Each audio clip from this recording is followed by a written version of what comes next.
नमस्कार, बहुत स्वागत है आपका। मैं हूं रीनू। सबसे पहले बात दिल्ली से बड़ी खबर की, जहां पीएफआई पर केंद्र सरकार का बड़ा एक्शन। सरकार ने लगाया पीएफआई पर बैन।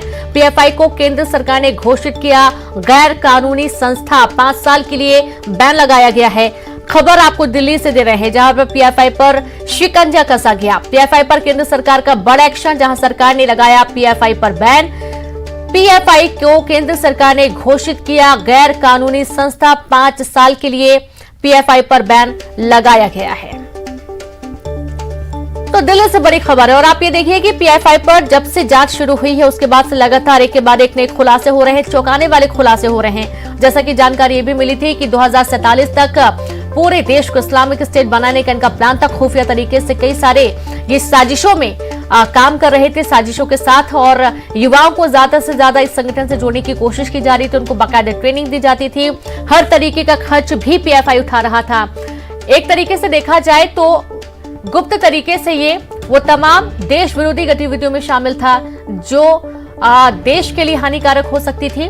लेकिन वक्त रहते लगातार सूचना के आधार पर जब टीम ने दबिश दी तो टेरर लिंक के साथ ही साथ कई सारे सबूत भी सामने आए हैं, डिवाइस सामने आई है, मोबाइल, लैपटॉप, दस्तावेज सामने आए हैं, और गिरफ्तारियां भी पूरे देश के अलग अलग राज्यों से लगातार हो रही हैं। तो 5 साल के लिए बैन लगाया गया है। गैर कानूनी संस्था घोषित किया पीएफआई को केंद्र सरकार ने। तो वही सरकार ने लगाया पीएफआई पर बैन। पीएफआई पर केंद्र सरकार का यह बहुत बड़ा एक्शन माना जा रहा है।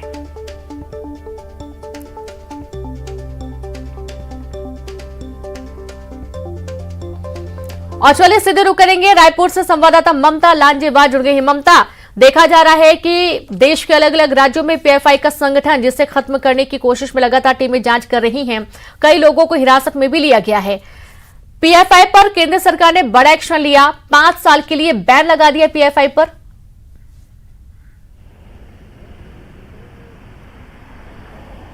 बिल्कुल, देखिए 5 साल के लिए बैन लगा दिया है और आतंकी संगठन भी उसको घोषित कर दिया है। और इसको लेकर ये भी कहा गया है कि राज्य जो है राज्य भी अपनी ओर से कार्रवाई करे। दूसरी बात, अगर हम बात करें छत्तीसगढ़ की बात करें, तो यहाँ पर कहें पीएफआई को लेकर तो अभी फिलहाल कोई एक्टिविटीज जो है वो सामने नहीं आई है। और इस पूरे सुबह से जो ये सब पूरे देश भर में जब ये खबर फैली है और लगातार एक्शन लिए जा रहे हैं, उसके बाद में छत्तीसगढ़ पे भी एक तरह से नजरें थी, क्योंकि अलग अलग राज्यों से भी कहा गया है कि वो अपनी तरफ से एक्शन ले। और लेकिन अभी अगर हम बात करें तो छत्तीसगढ़ में इस तरह की कोई एक्टिविटीज नहीं है। पॉलिटिकल पार्टीज की अगर हम बात करें तो बीजेपी और कांग्रेस दोनों का ये कहना है कि अभी कोई पार्टी लाइन एक तरह से कहे कि समय आने पर इस पे जो है वो बात की जाएगी। और केंद्र सरकार का ये निर्णय है और केंद्र सरकार की तरफ से जो भी किया जा रहा है उस पर दोनों ही पार्टियों का ये कहना है कि फिलहाल वो अभी कुछ भी नहीं कहेंगे। जी बिल्कुल।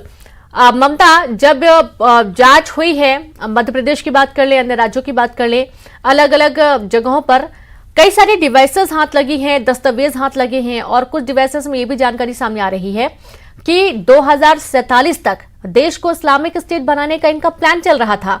यानी कि खुफिया तरीके से लोग एक बहुत ही बड़ी साजिश को अंजाम देने की फिराक में थे।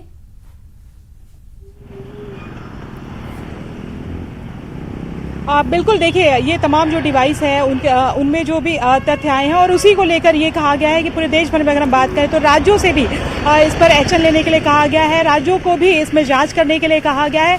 छत्तीसगढ़ भी अगर हम बात करें तो देश का ही हिस्सा है। जाहिर तौर पर यहाँ पर भी एक तरह से कहें कि वो निर्देश जो है वो एक तरह से लागू होते हैं। लेकिन छत्तीसगढ़ की अगर हम बात करें तो फिलहाल इसको लेकर क्या एक्शन होंगे, किस तरह की चीजें होंगी, उसको लेकर अभी कुछ सामने चीजें आ नहीं पाई। लेकिन एक्टिविटीज की अगर हम बात करें तो पीएफआई को लेकर छत्तीसगढ़ में फिलहाल कोई एक्टिविटीज वगैरह नहीं आई है। और जो डिवाइसेस मिले हैं, जाहिर तौर पर इस तरह की जब जांच होती है और पिछले दिनों हमने देखा कि लगातार छापे मारे गए, लोगों को हिरासत में लिया गया, तो जानकारियां जब सामने आती हैं तो जाहिर तौर पर इनपुट मिलते हैं। और उस इनपुट के आधार पर छत्तीसगढ़ से किस तरह के इनपुट मिले, छत्तीसगढ़ से क्या कोई इनपुट मिले हैं और उसके आधार पर क्या एक्शन कि राज्य सरकारों की जो इंटेलिजेंस है उसको किस तरीके से जो है वो जानकारी दी गई है, उन्हें किस तरीके की निर्देश निर्देश दिए गए हैं ये आने वाले समय में और स्पष्ट हो जाएगा।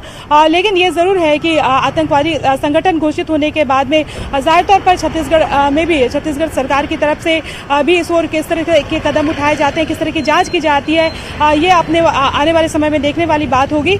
और पूरे देश भर में अगर बात करें तो चूंकि केंद्रीय गृह मंत्रालय ने एक तरह से अलर्ट भी जारी किया है, निर्देश भी दिए हैं, तो यानी कि ममता सभी राज्य सरकारों को बहुत ज्यादा सूझबूझ से काम लेने की जरूरत है, जांच की जरूरत है कि खासतौर पर छोटे कस्बाई इलाकों में जो लोग भी रहने आते हैं उनकी पूरी जानकारी जुटाई जाए, कहां के हैं, कहां के रहने वाले हैं, क्या नाम है। बहुत शुक्रिया आपका ममता तमाम जानकारी साझा करने के लिए। तो कुछ और भी तस्वीरें आपको इस जांच से संबंधित हम दिखाएंगे, जहां दिल्ली, उत्तर प्रदेश, मंगलुरु, कर्नाटक, महाराष्ट्र, तमाम जगहों पर, बुलंदशहर, औरंगाबाद, महाराष्ट्र, असम, इन तमाम जगहों पर छापेमारी की गई है। और आप ये देखिए कि अलग अलग जगहों से चौंकाने वाले खुलासे सामने आए हैं। युवा इनके संगठन से जुड़े हुए थे, जिनको ये आर्थिक लालच देकर, पैसों का लालच देकर इस संगठन से जोड़ते थे और हथियार कैसे बनाए जाते हैं, किस तरीके से आतंकी गतिविधियों को अंजाम दिया जा सकता है। इनका आतंकी कनेक्शन भी सामने आया है, पाकिस्तान से कनेक्शन सामने आया है। ये तमाम अलग अलग तस्वीरें आपको दिखाई जा रही हैं, जहां पर पीएफआई के खिलाफ एक्शन लिया गया है और टीम मौके पर पहुंची जांच करने के लिए। दिल्ली, गाजियाबाद, कोलार, असम, महाराष्ट्र, कर्नाटक, तमाम जगहों की अलग अलग तस्वीरें। और ये तस्वीर आप देखिए जहां पर पीएफआई पर बड़ा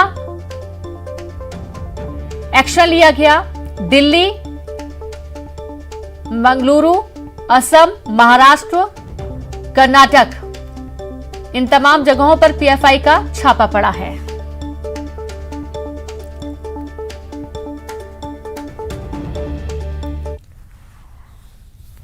और चलिए अब छत्तीसगढ़ की कुछ और अहम खबरों का हम रुख करेंगे। बात करेंगे रायपुर से बड़ी खबर की। मुख्यमंत्री भूपेश बघेल का केरल दौरा आज है, जहां भारत जोड़ो पदयात्रा में शामिल होंगे। सीएम भूपेश बघेल राहुल गांधी के साथ पदयात्रा में शामिल होंगे।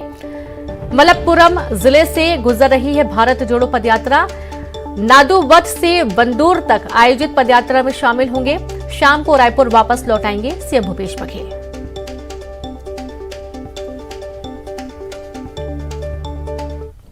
धमतरी से बड़ी खबर है। नगरी के डमकाडीह में तेंदुए की दहशत देखी गई है। डमकाडीह के एक मकान में घुसा तेंदुआ, सीसीटीवी में कैद हुआ तेंदुआ एक मुर्गी और कुत्ते को उसने अपना शिकार भी बनाया।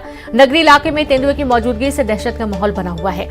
तस्वीरें आप देखिए, सीसीटीवी कैमरे में तेंदुए की जो दस्तक है वो कैद हुई है और यहाँ पर एक मुर्गी और कुत्ते को तेंदुए ने अपना शिकार भी बनाया है।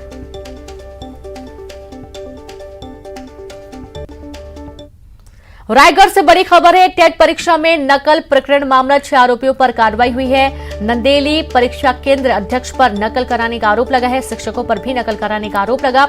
परीक्षार्थी ने किया था कलेक्टर और डीईओ से शिकायत। 18 सितंबर को हुआ था शिक्षक पात्रता परीक्षा ऑब्जर्वर को नकल की जानकारी छुपाने का दोषी पाया गया था। केंद्र अध्यक्ष के 1 साल का वेतन वृद्धि रोका जाएगा। पर्यवेक्षक सुनीता एक्का और राजेंद्र पटेल निलंबित। परीक्षार्थी के खिलाफ नकल प्रकरण बनाया गया। पहले से उत्तीर्ण परीक्षार्थी के खिलाफ कार्रवाई होगी। कांकेर से बड़ी खबर है। सरकारी कार्यालय में छेड़छाड़ का मामला सामने आया। महिला कर्मचारी ने लगाए गंभीर आरोप। 4 साथी कर्मचारियों पर छेड़खानी के आरोप लगाए हैं महिला ने। चारों आरोपी कर्मचारी पर एफआईआर दर्ज हुई। पूरे मामले की जांच में पुलिस जुट गई है। तो खबर कांकेर से है, जहां पर सरकारी कार्यालय में छेड़खानी का मामला दर्ज किया गया है। महिला कर्मचारी ने गंभीर आरोप लगाए हैं 4 साथी कर्मचारियों पर। चारों आरोपी कर्मचारी पर एफआईआर दर्ज हो गई है। पूरे मामले की जांच में पुलिस जुट गई है। छेड़खानी का महिला ने आरोप लगाया है। और अब दुर्ग से बड़ी खबर है। मासूम का अपहरण करने वाला आरोपी गिरफ्तार किया गया। 1 लाख की मांग रहा था फिरौती। खुर्सीपार से किया 4 साल के मासूम का अपहरण। परिजनों की शिकायत पर पुलिस ने कार्रवाई की। मासूम को सकुशल बरामद कर लिया गया है। खुर्सीपार थाना पुलिस ने मामले में कार्रवाई की है।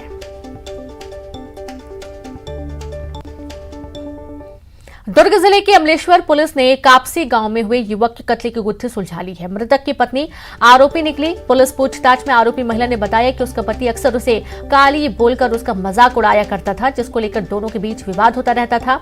इस बात को लेकर सोमवार रात भी दोनों के बीच विवाद हुआ, जिसके बाद पत्नी ने कुल्हाड़ी से वार कर पति की हत्या कर दी। पुलिस ने आरोपी महिला को गिरफ्तार कर जेल भेज दिया है। पूछताछ करने पर प्रारंभ में घुमा रही थी, किंतु बाद में उसे पूछताछ करने पर उसने अपना अपराध कबूल किया और उसके द्वारा बताया गया कि पति के साथ उसकी दूसरी शादी थी, जिससे वह उसके हमेशा आए दिन मारपीट करता था। साथ ही उसके कुरूप है करके, काली है करके एवं लड़के जैसे दिखती है, अन्य तरीके से उसे हर दिन ताने मारता था, जिससे वह तंग आ गई थी। कल भी रात में उसका पति के साथ उसकी मारपीट हुई, जिसके कारण वह टंगिया से उस पर हमला कर दी थी और रात में टंगिया से हमला करके रात में ही उस टंगिया को कुएं में फेंक दी थी और उसके द्वारा अपराध कबूल किए जाने से उसे न्यायिक रिमांड पर जेल भेजा जा रहा है। और अब धमतरी से बड़ी खबर है, जहां बच्चा चोरी के शक में युवक की पिटाई का मामला सामने आया। गातापार गांव में ग्रामीणों ने युवक को जमकर पीटा। संदिग्ध रूप से गांव में घूम रहा था युवक। ग्रामीणों ने युवक को जमकर पीटा। हिरासत में लिया गया संदिग्ध युवक। आप ये देखिए कि बच्चा चोरी की जो घटनाएं हैं वो लगातार बढ़ती जा रही हैं और इसके चलते जब भी कोई अनजान व्यक्ति इलाके में घूमता मिलता है तो लोगों को शक हो जाता है कि शायद ये बच्चा चोर गिरोह होगा, बच्चों को अपहरण करने आता होगा और इसके चलते उसकी जमकर पिटाई कर दी गई। युवक को जमकर पीटा लोगों ने और संदिग्ध ये माना जा रहा है जो कि इलाके में घूम रहा था। पहले इससे बातचीत की गई, पूछताछ की गई। जब ये कुछ नहीं बता पाया तो ग्रामीणों ने इसको जमकर पीटा।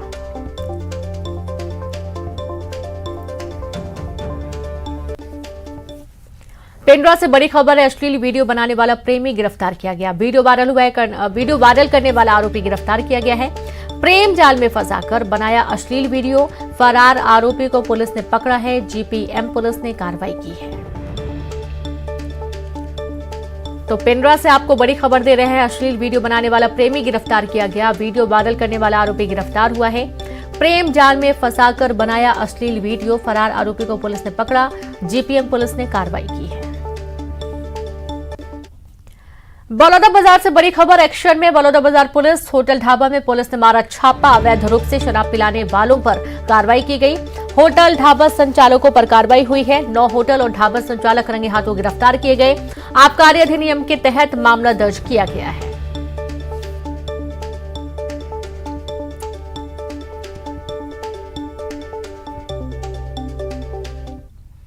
और अब बात रायपुर से बड़ी खबर की। छत्तीसगढ़ स्कूल शिक्षा विभाग में जारी की छुट्टियों की तारीख, जहां दशहरे में 5 दिन का रहेगा अवकाश, दीपावली में 6 दिन का अवकाश रहेगा। 3 से 7 अक्टूबर तक सभी स्कूलों में रहेगी दशहरे की छुट्टी। दीपावली में 21 से 26 अक्टूबर तक 6 दिनों की छुट्टी रहेगी। 23 से 28 दिसंबर तक 6 दिन तक रहेगा शीतकालीन अवकाश।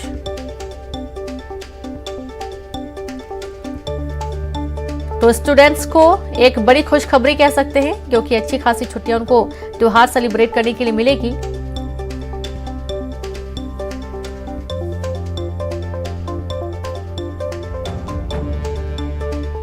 रायपुर से बड़ी खबर है, सीएम हाउस में लगा खिलाड़ियों का जमावड़ा। सीएम हाउस पहुंचे दुनिया भर से आए शतरंज खिलाड़ी। सीएम भूपेश बघेल से मिलने पहुंचे दुनिया भर के शतरंज ग्रैंड मास्टर्स। छत्तीसगढ़ी व्यंजनों का जमकर स्वाद चखा और राजकीय गमछा पहनाकर उनका स्वागत किया गया।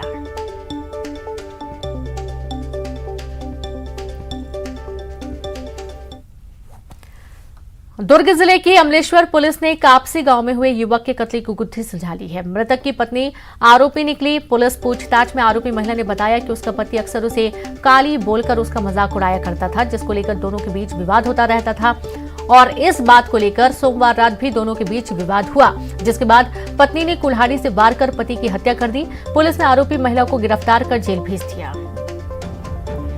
और ज्यादा जानकारी के साथ संवाददाता मिथिलेश जुड़ गए। मिथिलेश, पत्नी को काली बुलाने को लेकर उसे इतना गुस्सा आ गया, इतना विवाद हो गया कि पत्नी ने पति को ही मार दिया।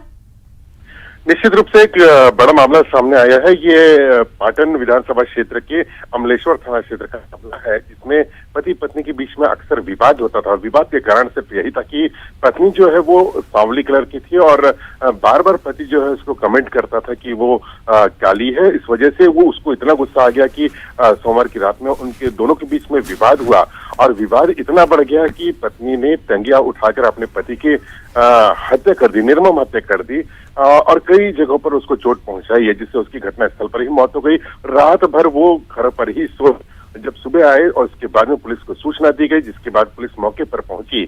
ये देखा गया था कि वहां पे कोई पहुंचा नहीं था। पहले से ही पुलिस को ये शक था कि घर के ही कोई सदस्य हो सकता है। पत्नी से जब पूछताछ की गई तो एक बड़ा खुलासा हुआ ये कि जब पति उसको चढ़ाता था काली बोल के, तो उसको गुस्सा आ गया था और आवेश में आकर उसने इस घटना को अंजाम दिया था। जी बिल्कुल, बहुत शुक्रिया आपका मिथिलेश तमाम जानकारी के लिए। तो आप ये देखिए कि पत्नी को काली बोलकर बुलाने के चलते दोनों के बीच अक्सर विवाद होता रहता था और इस बार विवाद इतना बढ़ गया, पत्नी को इतना ज्यादा गुस्सा आ गया कि उसने कुल्हाड़ी से वार कर अपने पति को मौत के घाट उतार दिया। शरीर के कई हिस्सों में उसने वार किए और जानकारी ये भी निकलकर सामने आई है कि दोनों के बीच में बनती नहीं थी, काफी विवाद बना रहता था। और इसी के साथ इस बुलेटिन में इतना ही। नमस्कार।